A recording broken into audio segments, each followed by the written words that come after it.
That's great. You're making $75 extra a day. Mm. Now do that 10 times, right? And that might take you a year, year and a half, right? 18 months to find and develop and maybe launch 20 products, of which 10 are successful and you're keeping. And now you've got $750 a day in profit. All right. Welcome to this episode of Monetizing Your Mental Capital, Season 2. I'm your host, Will Christensen.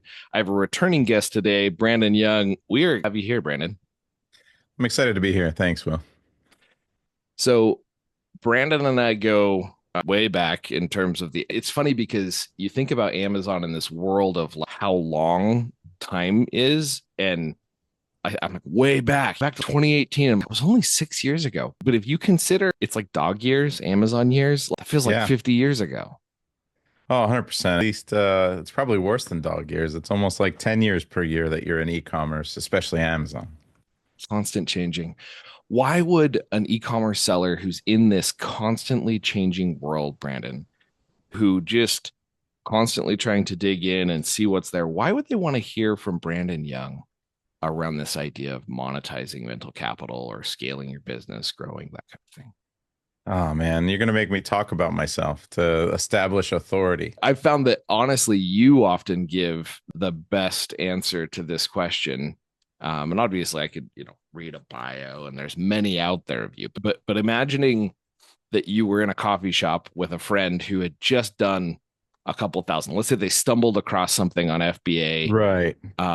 and they happen to have a manufacturing buddy in China who happens to have this product, and they're doing a couple thousand a month Right. now, and they're like, crap, what the fetch did I just do? When you're sitting down with lunch, and remember, this is a friend who had no idea that you had any experience in this. Right. So you've got to help him understand, I Right. actually do know what I'm talking about. So what would you tell Okay. him to help So the him high help level that? punchy fun thing to say is I've sold over $75 million on Amazon. I own 5 brands that still do over $20 million a year. And I've helped hundreds of people become millionaires by teaching them how to sell on Amazon. Oh, is that all? Love it. And I can tell. So that's one of the things I like about you, Brandon. There are lots of guys in the space who I feel like they're all about flaunting it and running around and that and the other. I can tell that like you got a little uncomfortable. You were like, dude, really? You're gonna make me talk about the smart things I've done? Okay, here's the punchy version. So the humility is It's a fine line I have to walk between, the say things to for the marketing side of it, and I'm always uncomfortable doing it. And then I've got a marketing director that I hired, and he's just like, no, you've got to say those things because otherwise people don't know why they should be listening to you. And I just want to help people, and we just happen to be one of the few people teaching it that actually do it between my wife and I. And we've done a good job of figuring out a system based in data, like how to look at data to make better decisions around products and optimization, SEO, ads, and ads management. So we just always use data as our North Star for product selection, development, content, and then marketing. I love it. And I hear you 100%. I think many people who are out there teaching, monetizing their mental capital, so to speak, are not currently still monetizing products. I think many of them decided, you know what, I'm going to shift away from that, or I sold a brand and they decided not to start another one, that kind of thing. And so they shifted their career into the monetization of knowledge or mental capital and Right. moved away from the monetization. What would you say is the downside of that? Well, I mean, one is that Amazon's constantly changing. The algorithm changes, the way that you have to compete, what's allowed and not allowed, terms of service change on a regular basis. I mean, a lot easier back in the day when you could incentivize for reviews. It was a lot easier when you could do, and give rebates to buyers and launch through ways that are no longer allowed, right? Mm-hmm. So a lot of times I find that those shortcuts, once they're taken away from somebody, the fundamentals are lacking, and it's the base fundamentals that are based in the core data that you need in order to be successful now. Very interesting. So, as you consider this idea of fundamentals, let's imagine you're back in that coffee shop, sitting down with that friend. You've just told him, look, dude, I sound weird because I know we've been friends since high school or whatever, but like I own 6 brands on Amazon. I've sold over $75 million worth of stuff. Like, can you have the warehouses that I could fill with that much crap that like, and some of it I'm not proud of it. I'm not proud of that I sold all of that random stuff to people. But it's so yes, I know what I'm talking about. So you've gotten past that part of the conversation, and now he's like, Well, oh, I get pumped about this, right? I make it about them starting this journey. I mean, it's I get the juices flowing, so to say. Like when I someone getting, excited about I did thing, I tried this thing and I made some money and I'm like they see the light at the t in the tunnel and all of a sudden like their eyes open. It's like they're for the first time. That's what I feel like every time I talk to somebody who's not sure what Amazon is selling on Amazon. And then all of a sudden it's like in 2015, my wife and I were dating and we decided to start a business. We found out what FBA was. And literally we just went to the store. We found something and we created an account. We sent it in and it sold the day it hit the warehouse. Right. And I was like, okay, well, maybe there's something here. Right. And then in a scramble of, what else can we sell? Like, let's go. All of a sudden, you're like, it's a big world, and you're just looking for things that you can potentially sell. And, down this path of potentially looking at wholesale or arbitrage or, a reselling. lot of people get started. Yeah. And then we're like, well, what's better than constantly, scrambling for the next deal? It's kind of like, well, how do we own the listing? How do we create a brand? How do we do the marketing to make sure we're one of the best sellers of a category or a niche? And, that curve that we walked with hundreds of mistakes over years that Mm, allowed us to, so to say. man, I it's interesting to say that because I've got a cousin who were at our family reunion this last summer, like 3 months ago. And actually a couple months before that, he was like, I heard you had something to do with Amazon or like different stuff like that. And I was like, yeah, I've got, a years around the block doing integrations. So I'm the guy that makes sure the orders go from one place to another. And he's like, yeah, like I think he said he was doing like $500 a month or something like that. And I was like, Dude, dude, that's so exciting though. that's Yeah, pretty that's cool. Well, the crazy part is 3 months later, I saw him at the family reunion. So like we said, they're at like a yeah. dinner or something like that. And then August rolls around, and I see him at the family thing. And he goes, dude, I found a product, and it is not what you would guess. And they're selling it to me for like a fraction what I can get on Amazon for it. And like I'm doing like $4,000 a month right now. I was That's like, that's that's the dude, exciting thing. nice It's how it work. starts. Yeah. Yeah. Yeah. So No, it and he's jazzed and juiced. So there's a lot of people at that point that get comfortable. It's like that's wanted was a little bit of extra spending cash. And then there are the people that double down and they're like, well, of those, right? Like there are people that are like, I need 3 more of those. And then there are the people that are like us, which are like, okay, we need of those, right? And it's like, you get the steps. So I always ask people, it's like, can you product, even in private label, can you find a product that makes you $75 a day in profit? Right. So you land it mm, at $5, it sells at $20, and you net $6 every time it sells, and you sell 15 of them, right? Like, can you find that product? Of course. Like there are a million products like that on Amazon. The question is, can you design a better one? Can you land it at a profitable rate? Can you make a design that people will resonate with, that will get more clicks and convert better? Can you figure out all the learning curves of marketing and ads and ranking and SEO? And if you can do all those things, right? Like which is why there's hundreds of hours of content in our college level course. If you can mm-hmm, do all those things one time, that's great. You're making $75 extra a day. mm. Now do that 10 times, right? And that might take you a year, year and a half, right? 18 months to find and develop and maybe launch 20 products of which 10 are successful and you're keeping. And now you've got $750 a day in profit. And now you're earning more than most Americans with high level degrees. So that's very interesting because I actually believe he is the kind that will double down. I'm actually going to text him after this episode and Right. be like, dude, I'm up to now because I know a guy you need to meet. Um, and to see how far he's come. I know he's the type who's doubling down. He and his wife, they've just recently gotten married in the last year. So they're both newlyweds, lots of time on their hands. Well, as much time as you'd think they'd have because they're in college. And I remember being in college and not feeling like I had any time. And then I got kids, and all of a sudden it was like, oh yeah, really, you don't have any time. But it's amazing because they're pouring all their energy into this. They were like, you should see our front room. It is stacked like this high boxes because they're fulfilling themselves.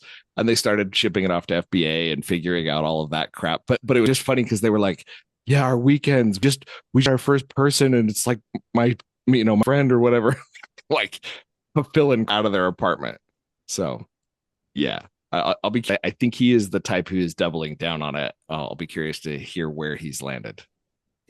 Yeah, I mean, right, like entrepreneurship's not for everyone. I mean, the way to do is when you go out there and you like apostatize and you're like, hey, what are you doing? You got to change your life. I get thing like, why aren't you doing it? And it's just like you have to realize people are just built different, right? Like Mm, people things they're defines happiness for them is different than what defines happiness for us. We have the insatiable quest to constantly grow and build bigger and better things and that's the way most people are built, I don't think.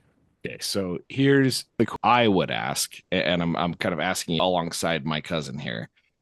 Obviously, he went from $0 on Amazon within the last year to doing a couple thousand a month, and he did so. I think he found one of those arbitrage groups to kind of follow a system to kind of connect the. I mean, Yeah, and I think it's there's like good groups out there that give you the fundamentals of that for sure, right? yeah. So he dove in to do, and obviously it's paid off from a standpoint of like, some good stuff of there.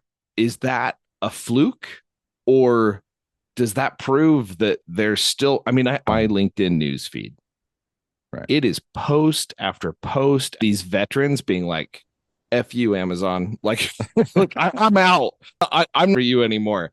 And I don't know if Right. that means they're actually walking away, or Oh, it. it's so dope, right? So yes, it's very possible. I mean, this Gary Vee talks about with his specials. He's constantly, out. It's out there if you want it, right? Like people like their situation who are, stuck paycheck to paycheck. What are you doing about it, right? And so Gary Vee's message is very true. It's like go to freaking yard sale, go to 10, 20 yard sales in a weekend, go to some thrift stores, find some things and flip them on eBay.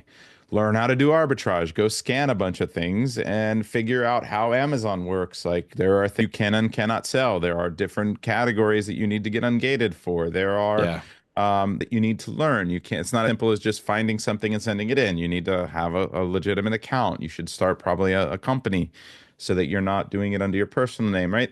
There are like fundamental things you have to learn, but everything's available on YouTube, right? Like everything's available in these like groups, people that are charging $20 a month or something, literally nothing, you to spend some extra time watching and learning and figuring out whether it's for you and then going out there and doing it. And eBay's free. So go and buy things at a yard sale and make some money on the side. You can make hundreds of dollars, if not a couple $1,000s a month, extra profit per month doing the flipping thing. Um, so okay, so I have it's to ask very, very though, different private label. but I totally hear you there. Yeah, I mean, done it similar to what my cousin's done. right. Is that the right way to enter the game right now? No, the learning curves are so different, right? So the reality is it's completely different learning curves. Mm, So what ends up happening is all the things I just said you need to learn for arbitrage are true. For private label, you need to create a company, branding, logo. You need to learn how to do keyword research. It becomes more of an SEO and data-driven game versus can an analysis of finances.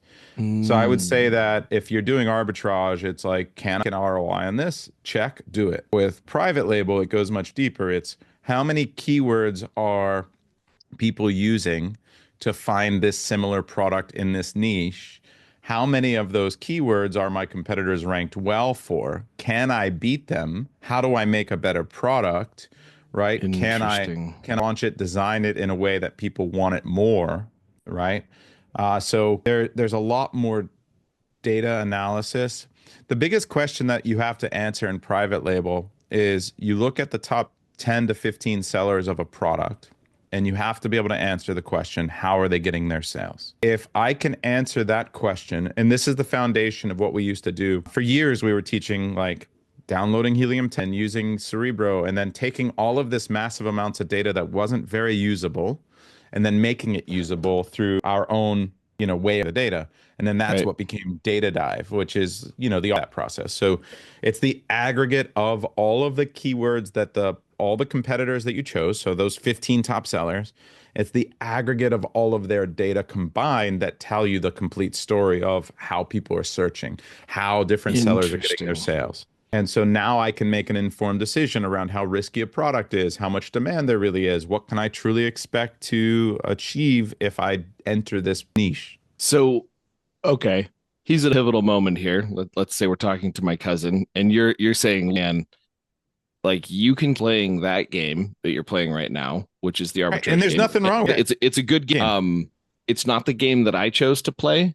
Right. I first thing I sold on Amazon, it's in and it sold the same day, and I was like, wait a second, maybe there's something here. And you eventually came to this conclusion, like, okay, the really build a business that is successful, a moat that actually grows to have something sustainable is more And of this sellable. and sellable. Yeah.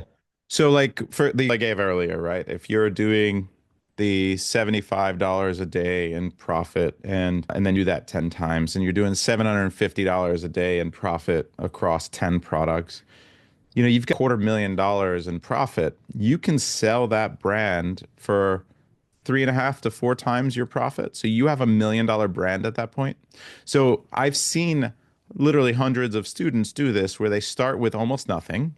Maybe they've found some way that like this opportunity, like your cousin, or they found another guru, or they found some courses online or some YouTube videos, and they tried to launch a product and they had some mediocre success, and they eventually find me, and then they join my community, and then they realize, like data-driven approach to do things, and they end up after 2 years selling the business for millions of dollars, right? Like this is real outcome for private label that is not there for arbitrage. I would say arbitrage is more of a side hustle. It's more of Interesting. it's Unless you can more get some sort of exclusive deal with the manufacturer. I've seen a couple right. of guys. That's wholesale. So that would be more of a Oh, wholesale right. True. relationship, right? True. Not So you arbitrage can you necessarily. can Yeah. sell a wholesale business if you've got those relationships and you've got that exclusivity and you're offering some form of value. But the reality is the best wholesalers on Amazon know how to do SEO and know some form of private label. Some of the things we teach that go much deeper into the data and Interesting. optimization side of things, because you control and own the listing. So what listeners here might not know is that if you're doing arbitrage, you're sharing that listing, that catalog that, it might say macaroni and cheese on it. It doesn't belong to Kraft. It belongs to Amazon. And anyone, typically for most SKUs, most brands, most products, if you some Kraft macaroni and cheese on the shelf at a discount or your wholesale relationship, or you 2 for 1 and you find a 30% off coupon and all of a sudden you got a margin on it. You Gotcha. go buy 50 boxes of Kraft mac and cheese, you can send it in, but you're going to be one of 10 people selling on that listing. And so what happens is you have to rotate through every day. When someone just clicks the buy it now, the seller that whose inventory it is rotates, and that's called Right. rotating the buy box. And Right. so if Kraft macaroni and cheese is selling 1,000 times a month and there are 10 sellers, you can only expect to realistically maybe sell 100 of those per month. So you have to Interesting. understand your velocity. You have to understand how many can I buy? How much inventory can I go deep in this, right? There's some things there, but with private label, it's very different, right? Or well, we'll go back to wholesale with an exclusive relationship.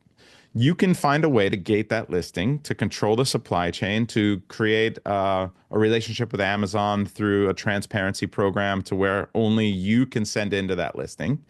And that gives you the ability now and the incentive to optimize that listing. But if you're one of 10 sellers, are you going to, and you don't have access to maybe to the back end to even edit, optimize, change content, change the listing, the images, rewrite it so that it's optimized more for SEO, Hmm. that extra work and opportunity might not be there and usually isn't, and isn't the juice, right? Hmm. So, but if you with wholesale, It is. You want to sell 50 units a day instead of 30 or 20. And you have the ability to control that listing through that relationship with that manufacturer. And so Mm, now, from a wholesale perspective, it makes sense for you to go much deeper in that knowledge. But that extra velocity you can sell is now a value to the brand. So right. now that's your selling point. You're like, That's hey, that's the thing you could sell to like maybe the whole company would want to buy or the like to buy you, well, right? 100% they might want to eventually, but they're going to be happy with you versus 10 random people finding their stuff in Right. stores on liquidation. They're not making Right. additional sales there. But if they have a relationship with you and now they're making additional sales because you've optimized that listing, that's your sales pitch. So Yeah. if you use Data Dive, for example, and you're like, hey, you're ranked on 70% of the search volume for ways people search for Kraft macaroni and cheese. Because believe it or not, they're looking for macaroni and cheese. They're looking for all of these other generic keywords of, and that'd be a bad example because people love their brand names. But I'll give you another example is like wooden puzzles. How many people are searching for Melissa and Doug's wooden puzzles out of the total search volume? It might be 20,000 out of 300,000 searches a month Mm, specifically want Melissa and Doug. Now, Melissa and Doug is one of the best sellers on Amazon. It's one of the best sellers in toys in the world. They're a hundreds of millions of dollars a year brand. yep. But I can tell you that my wooden puzzles compete with Melissa and Doug, and I do a pretty good job of it because I'm ranked really well on those other keywords also that people are like, I just want Montessori wooden puzzles. I just want wooden puzzles for 2-year-olds. If I want wooden puzzles, I want animal Right. wooden puzzles for toddlers, for infants, for babies, for whatever, right? So Hmm. all of these different words that can be mixed into together to make search terms are what people are using to search, and they search them at different frequencies. You have to know all of that and know how to rank for it and analyze it. So Brandon, you're talking to this guy in that coffee shop. What's Right. the weakest point for them? Product launches, reviews, listings, advertising, or preparing for scaling? What would you say? Oh, it's all of the above, man. Like it's so because like you're telling someone you're like, that's great, man. Like you're saying you know 2% and you don't know what you know. And the hardest part to do is Mm. sometimes convince someone of their own ignorance because and the students are the ones that just they know they don't know, right? So Yeah, the there's the ones who are different humble level. enough to actually like Yeah, and there's listen the to some of different that. levels of knowledge, right? And the lowest level of knowledge is they think they know, but they don't know, right? Yeah. Right. And so you find people like that and you're like, you can't teach someone like that. But I find people like that all the time. They're like, hey, I just one tip, this one trick, this one hack. I'm one hack away. But they don't realize they're 5 textbooks away and like 2 college like Oof. degrees. Right. Right. So that's the difference in knowledge required to be successful versus what they think they know. And then know they don't know. Right. And then there's the next level, which is they know. And then the highest level of knowledge is you don't know you know. Right. Interesting. Yeah, that mirrors some of what I tell people about consulting. I tell people the best clients are those who have tried and failed and hired and failed. If Right. if if Mike has tried and failed and hired and failed, they all of a sudden have a new level of respect for the knowledge I've gained, and they're more willing to buy. They're more willing to pay my prices, all across the board. And so it mirrors your knowledge journey that you're describing there, Right. in terms of where that goes. So, which nugget would you share with this friend in that coffee shop? What would you tell him? Like, dude, you need to I go would home ask right questions, man. now I and would find fix out what all their of goals all are. of your titles, or like just imagine Right. that he shares with you some of the normal chatter you're hearing from new people. Dude, I um pump them up. I love it. I just want to know what their goals are, right? Like their goals might be to go find 10 more arbitrage products and then make 10,000 a month, right? And that's right, very right. possible, right? When I first started Seller Systems, I was in 2016 or so, we co-founded MDS, Million Dollar Sellers. So it's a huge organization now. It's grown to Yep. 700 members. There were like 70 of them when it first started. Wow. And we Or formed this two. group. Yeah, and now they've grown to 700 members. It's amazing. Like you be doing over $1 million a year, and so on. And so from there, we decided like, oh, I want to teach beginners, right? Like I want to move in that direction. And I started with 2 guys. The premise with Seller Systems was that it would be more of a university. I would teach private label, and then Garland and Max, my 2 good friends, would teach arbitrage. and they were really, really good arbitrages. Like they were doing over $10 million a year in arbitrage. Wow.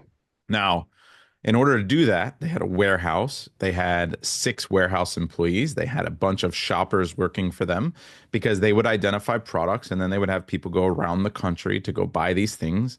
And then they would have people that in the warehouse that would process them to send them in. So the amount of volume required to scale up an operation like that was, It was pretty pretty high. hefty. So it is to potentially scale arbitrage in a way, right? There are people that get warehouses and it's a grind. Right. But so I would ask the guy, like I would just ask them, hey, what what do you do? Like, what is your goal here? Like, do you have a brand? Do you want to start a business? Do you want to do your family free? Do you want to live anywhere and work from anywhere? Do you want to go to the store and shop every day? Do you want extra a month or do you want, you know, $25,000 extra? What do you, and the answer there's always 25,000, but it's like, what do you really want? Like, what is Yeah. your What are you here for? and then the best thing to do that I've always learned, that I've paying hundreds of thousands of dollars to executive coaches is to work backwards from that goal.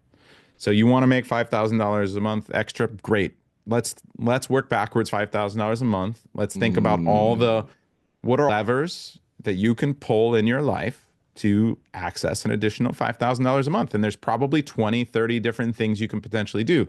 So what you do is you map out all of these, you call them value levers or actions or different things you can potentially do to get an extra $5,000 a month. And then you decide, well, what are the drivers and causes of each of those things? How much time and resources is it going to take me interesting. to do all of those different things? And then you kind of bubble them to the top to the best ones. And you're like, okay, and then you choose one of those and then you act on it. And then you have to measure it and you have to do it and you can create a scorecard and you can create a plan and you can actually achieve it, right? Literally anything can be achieved if you just work backwards from a goal. So the whole point there is I can ask him, hey, what do you want? What do you want to have brands and make, sell a 2 years for $2 million? Sure. Yeah, I can give you the roadmap to do it, right? Like it's very feasible. But you want to just have some extra cash to help pay the mortgage and put some money away and go on vacations and help with the beer car off, whatever it is. Great. We can work backwards and figure that out. That's probably going to be more of an arbitrage thing. Interesting. So, I mean, it sounds like takeaway here is if this is something you want to do, work backwards. Like Everything in look life is working backwards. the Aspect of your life. key to life, the Brandon Young's Bible is you should be working backwards against those goals. I mean, it's interesting because like basic goal setting, but I can tell you that in my life that hasn't come naturally to kind of look at those that nugget. So searching for one more here for our listeners. What would you say if they said let's go with that $5,000 a month thing and they're looking to kind of move private label?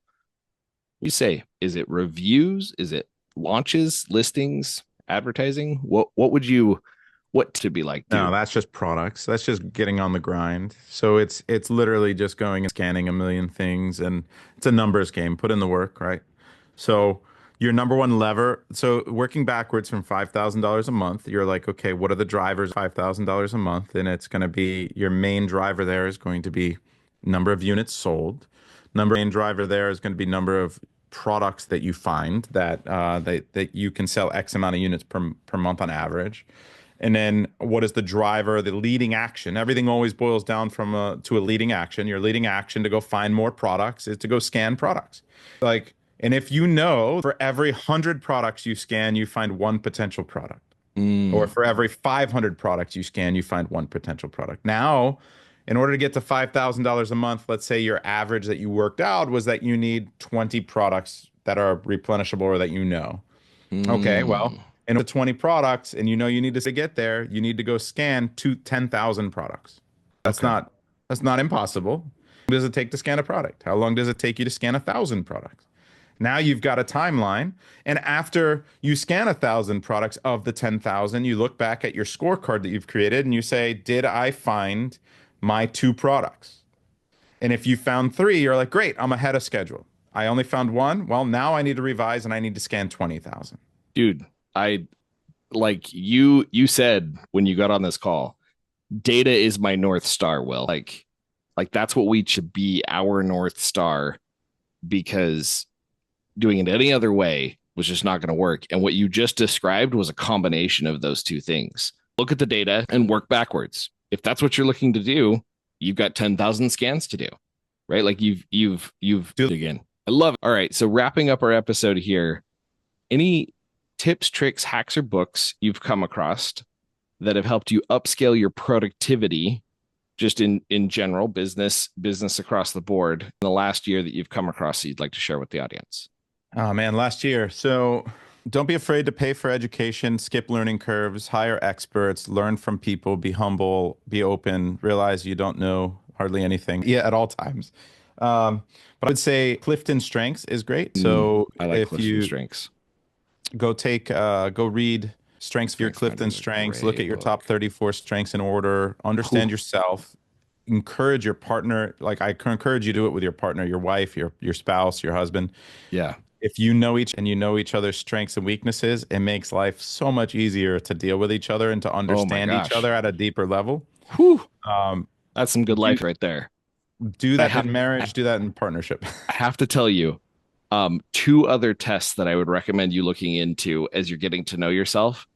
Yeah, The Colby test. Have you taken the Colby test? I have K not. Kolbe. Okay. I challenge you to take it. It's $55. I don't get a commission. I do an entrepreneur's apprentice program where I literally clone entrepreneurs, and I help them bring on young, super hungry talent. That's like a lot of what I'm focused on right now outside of Seller Labs. And I do that for e-commerce sellers. I do that for SaaS individuals. Like use the Colby test to find people who are compatible, and we call them partners or integrators in embryo. So if you've got like a side hustle project, you're trying to get it up, you Oh, can't focus on it. You put this guy on it, and they're hungry as all get out, and they walk through brick walls. It's been awesome. We use the Colby test like crazy, just because it's so powerful at helping you understand what gives you energy and what drains energy. That's what the whole test is about. Do details drain you, or do they give you energy? Do systems drain you, or do they give you energy? Does risk taking drain you, or does it give you energy? Does organizing physical space drain you or give you energy? And there's an opposite side to each of those four spectrums, and they give you a score. And so just sneak peek, my that's risk adverseness.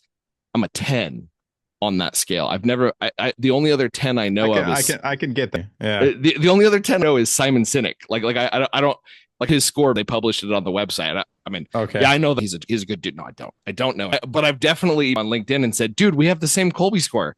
Like let's chat. But anyway, highly recommend that one. The second test, and I've had my wife take both of these tests. The second test I would recommend is called The Six Working Geniuses by Patrick Lencioni. It's a book, comes with a test. Colby doesn't have a book that I'm aware of. I would read that book if maybe they have one and I need to go look it up. All of that's practical knowledge that I've gained over the years, Awesome. researching and using the Colby test for hiring, for firing, for all that kind of stuff. But the Six Working Geniuses, that one talks about who you are in the project process. And so you talk about any sort of project or product or anything, it has an arc, and the arc goes define the problem, invent something or some things to solve the problem, choose which of those somethings to actually do, then push in and start the process of getting it up and going, support it until it goes there, and then finish the freaking project, right? Like every Yeah. project goes that way. That's exactly it. You only have two of the six working geniuses. And so for me, my two are invention and galvanizing, i.e., I love creating lots of ideas and I love getting started on lots of ideas. You'll notice that I'm missing the discernment part, actually choose which idea is the best one. So you can imagine the number Yeah. of started So projects. that's a really good exercise. That was one of the first calls I ever had with my CEO coach 4 years ago.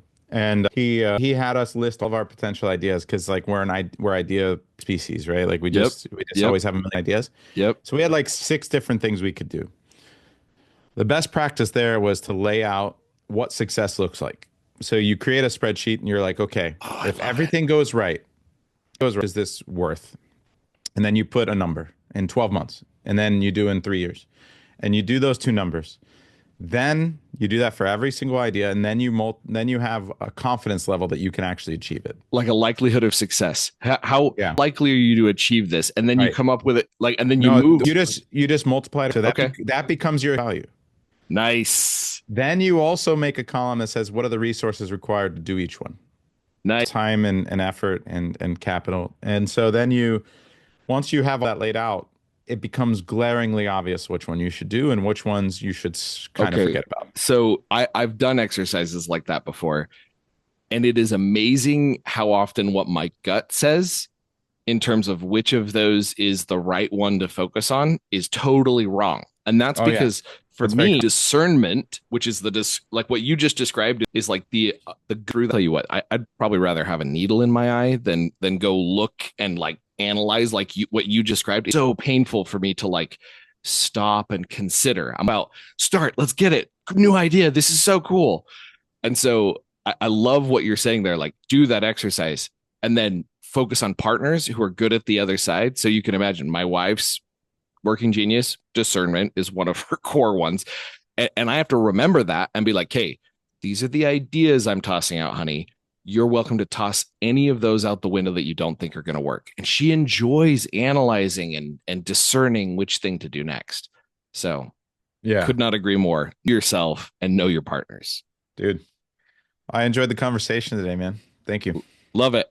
Well, that's it for our episode of Monetizing Your Mental Capital. I'm your host, Will Christensen again. Brandon, how can our listeners get in touch, assuming they wanted to reach out? What's the best way to catch you? So there's a free masterclass I have. It's a few hours long. You can find it on sellersystems.com. There's multiple free masterclasses there. You can find me on YouTube, LinkedIn. If you watch a few hours of content, you do some research, and you decide that the private label path is for you, then you can always and reach out and let me know. Love it. Happy to help you. Yeah. Love it. Brandon, appreciate your time. Appreciate the free resources you're offering to those individuals out there looking to monetize their mental capital. And that's it for this episode. Cheers, man.